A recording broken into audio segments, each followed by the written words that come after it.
Good evening, Rambler fans, and welcome to this week's edition of the Rambler Sports Locker. I'm Paige Friddle. And I'm Kristen Jones. We've returned to the studio this week after our exciting live broadcast of Midnight Madness last Friday. You can find all the clips and featured interviews from the big show on our YouTube channel. Loyola's annual homecoming celebration kicked off this past Friday. While we were focused on Midnight Madness, various other celebrations ran through Sunday. A number of clubs and athletics pumped up some school spirit as family and alumni made their way out despite the rainy weather. With a look back at this weekend, here's Jillian Schwartz. Kickoff to Loyola's homecoming weekend began with the exciting Midnight Madness. The festivities introduced the 2012 men's and women's basketball teams, while a few of the players competed in a dunk contest and audience members participated in musical chairs. The event honored the 50th anniversary of the 1963 Loyola Men's Basketball National Championship. The next day, the weather was low, but spirits were high. The homecoming parade was made up of golf carts decorated by the different clubs and organizations. The shuffle inside gave us a chance to meet up with one of the members from the running club. This year compared to last year, a lot more people came out to maybe Midnight Madness and did participate in the events, and it kind of just ties everybody together, makes everybody more proud to come to the school. Later, we got a chance to check out the revived Loyola Football Club at Evanston High School, and during halftime, we spoke to one of the alum from the 1971 club championship teams and heard what he had to say about bringing the club back. It created an environment of friendship, an environment of camaraderie that's something that hasn't gone away in 41 years. Though the team doesn't have the best record so far, Rambler fans believe it has some definite potential for the next few years. Who knows where it's going to be in 2060? I don't know where we're going to be, but it's going to be somewhere pretty cool if we can make it happen. After days of food, fun, and festivities, it all came to a close on Sunday. And the rain didn't stop families, alum, and students from making their way out to the events. We have to say it was a slam dunk. For Rambler Sports Locker, I'm Jillian Schwartz. Rambler athletes brought their A-game this past week. In women's soccer, sophomore Mariah Schwartz has been recognized as Horizon League's Offensive Player of the Week. Schwartz has contributed 3 goals to the team's most recent performances. The Ramblers beat Youngstown State 2-0, with Schwartz scoring both goals. She also scored the lone goal against the Milwaukee Panthers, but it was not enough to win the double overtime affair. The score from that October 10th game was a close 2-1. Congratulations to Mariah and all her accomplishments. Loyola men's golf finished 9th overall in the CSU Cougar Golf Classic. Sophomore Nick Dennis posted a final score of 78 to lead Loyola on the final day of the tournament. Ultimately, University of Wisconsin-Green Bay claimed the win. The team will finish out the season on October 23rd, which is the final day of the VOF Dayton Invitational in Kettering, Ohio. 3 former Rambler men's basketball standouts have taken their talents on the court overseas. Ryan Blankson, Walt Gibler, and Blake Schlib are all off to hot starts in the 2012-13 European professional basketball season. All 3 Loyola alumni are averaging double digits in either scoring or rebounding in the season's first few weeks. We look forward to seeing their future successes. Playable soccer weather came through, but unfortunately the Rambler men could not in their matchup against Northwestern. After the game was delayed due to rain, the Wildcats walked away with a 2-0 victory. However, through the rain, the Ramblers can still see the light. Senior goalkeeper Pete McEwen had 5 saves, including a diving stop on a penalty kick in the 4th minute. Junior Kyle Spoo said the game was a learning experience. Continuing with men's soccer, last Saturday over homecoming weekend, the Ramblers beat Green Bay 1-0 in conference play. Rachel Kepler caught up with starting goaltender Pete McEwen after the game to talk about his diminishing time as a college athlete and the team's plans on replacing him. The Ramblers celebrate with freshman forward Jake Savino after scoring the one and only goal against UW Green Bay in Saturday's homecoming game. The victory is the first conference win for the team.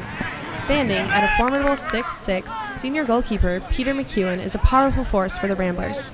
But as the fall sports season begins to wind down, so does McEwen's time as a college athlete. As a fifth-year senior, the Minnesota native prepares to lead the team with an outstanding record both on the field and in the classroom. McEwen held his ground in Saturday's match. After several attempts by Green Bay late in the first half, McEwen blocked each shot to keep the final score at a decisive 1-0. We caught up with McEwen after the Ramblers' homecoming victory. It's a great win. Always great to get a win in the conference. they're really important, especially our conference is very, very tight, a lot of parity. And so anytime we come out and score early and then hold off the team the rest of the time, and not that we were holding them off, we pressed as well. McEwen is one of 60 Division I athletes named as a candidate for the 2012 Senior Class Award.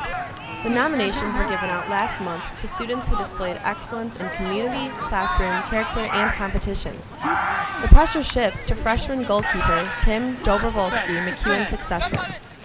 Already preparing for the loss of their goalkeeper, Ramblers coach Brendan Eitz has benched McEwen to let Dobrovolsky have more field time. Tim Dobrovolsky's been doing great when he steps in. A lot of confidence in him. He's going to be a great keeper. The older he gets, the more experience he gets. He's just going to keep on getting better. And he's already shown great minutes against Creighton and coming in against UWM, holding them off. For now, McEwen is savoring his last few games in goal. Great to be a part of the Ramblers still. So. For the Rambler Sports Locker, I'm Rachel Kepler. On October 26th, Loyola Women's Volleyball will host their annual Dig for a Cure match when they play against Youngstown State at Gentile Arena. All proceeds from the event will benefit Susan G. Komen for the cure. Admission is free, but donation boxes will be present at all entrances. For a little more on women's volleyball, here's Megan Carabelli with the Ramblers' new star outside hitter, Anna Etchison. Thanks, ladies. All right, I'm joined here with Anna Etchison of the women's volleyball team. Anna, it's really great to meet with you today. So I just have a couple questions. So a lot of people don't really know about your unique story about coming as a master's student after your 3 years of school at Dayton. So can you tell me a little bit about that, how that ended up happening? Sure, yeah. I graduated early from high school for a semester, so I was able to get my degree at Dayton in 3.5 years, so it took me 3 years, and that semester I graduated early from high school.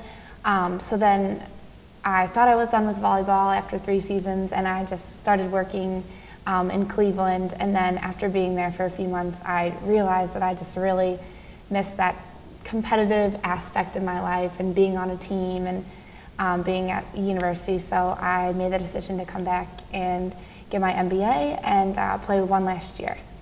All right, well, and what a successful year it's been so far. So you're leading your team with 309 kills and 2 offensive players of the week and leading the team in points. So, you know, what does that mean to you after this entire journey of coming back and everything? Well, I guess I didn't really have that big, like, standout season at Dayton.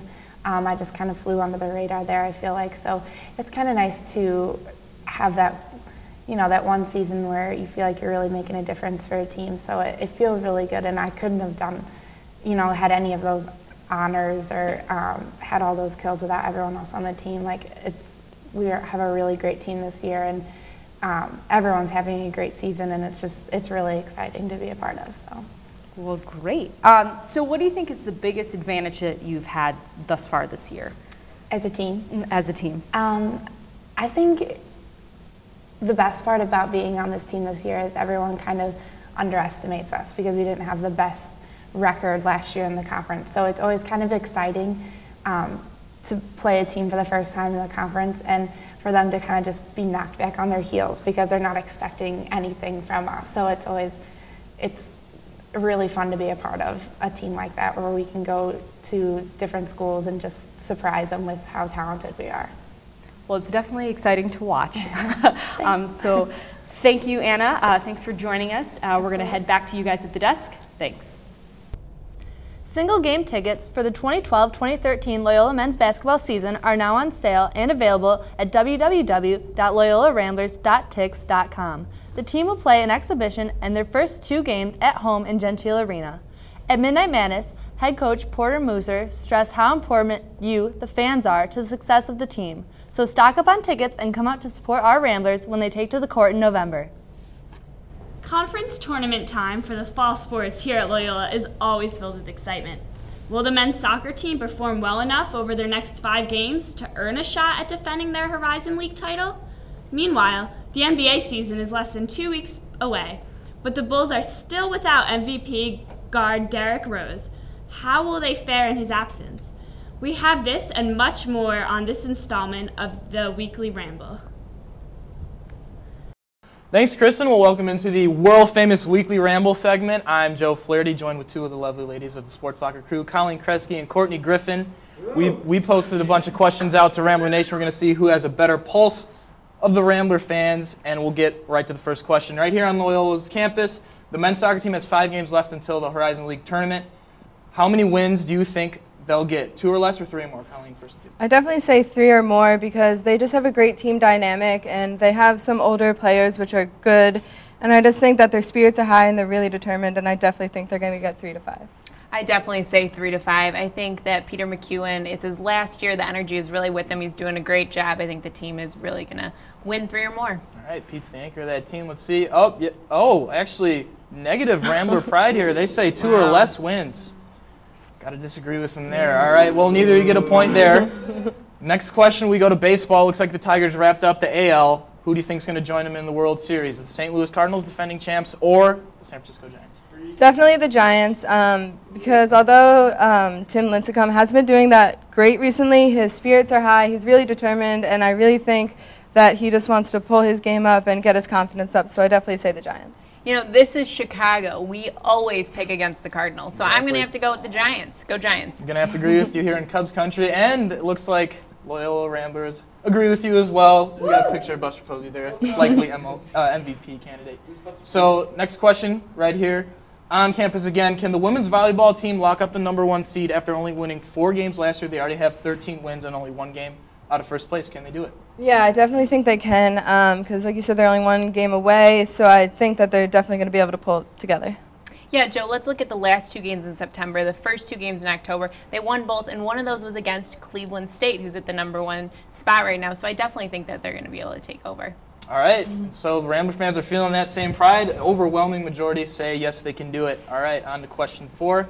It's a tie between you two right now, so these are the deciding 2 questions.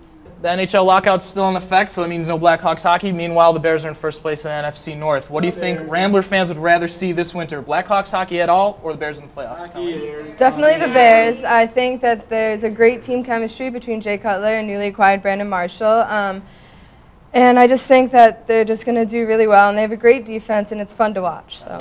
Yeah, I am sick of this lockout business. I think it's gone on far too long. So I actually just heard that Beyonce is going to be the halftime performer at the Super Bowl. So I'm going for Super Bowl Bears Beyonce February 3rd, 2013. All right, we got some alliteration there, and we got a correct answer. Bears in the playoffs, 65%. Guess no Blackhawks love. Both of you get the point there. We're tied going into the last question, so here's a tiebreaker.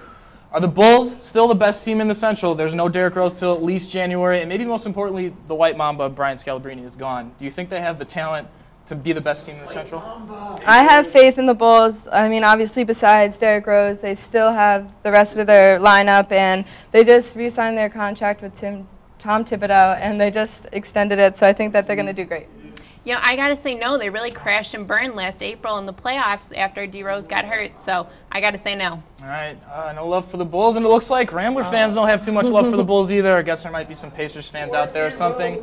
But that's a deciding question. It looks like Courtney wins this one. We got the congratulatory discount double check. Thank you. Looks like you know your stuff about Rambler fans knowing their stuff. All right, back to you guys at the desk. That's a wrap for this week in Loyola Athletics.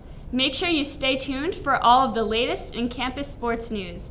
Until next time, I'm Kristen Jones. And I'm Paige Friddle. Don't forget to turn out the lights.